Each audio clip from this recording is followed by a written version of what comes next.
good question. Yes, sir. I was going to wait a little bit, but I want to ask you this now because I don't know how it's going to go.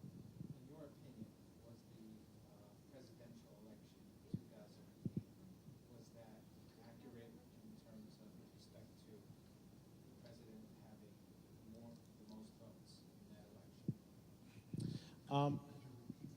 The question was, in my opinion, was the 2008 presidential elections, were the results accurately reflecting what the people of Armenia wanted? Is that correct? Okay.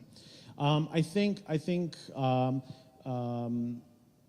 don't think that they accurately reflected the numbers of votes that were received, that were cast.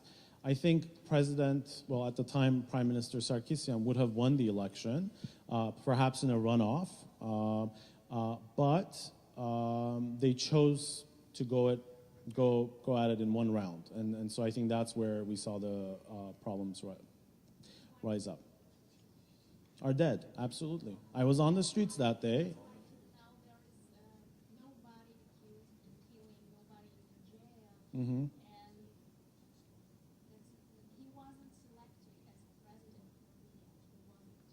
Right. No, I mean, I understand. I understand what you're saying, and you know, I've lived in Armenia for 10 years. I can point to one day, one 24-hour period, and I think that day I spoke to Kim. I called Kim. We texted. I said, "This is the darkest day, if not of my life, of the time that I've spent in Armenia." That day, you know those moments where your faith in humanity breaks down. That was one of those days. Yes, sir. You know in America how a lot of times you can sort of predict how the election's going to go based Mm-hmm. on polling numbers and sort of see that the general election sort of matches up with polling generally. Is sort of polling done in Armenia so you can sort of match up the results with the polling to sort of get on here? Good question. Polling actually has become, just this election became something that was done not just once or twice, but let me take one step back. You have to realize Armenia is a very small country, so you don't need to have multiple polls to understand how the country's going. I mean, it's 2 million people, right? It's not a lot. It's a large county in the United States, right?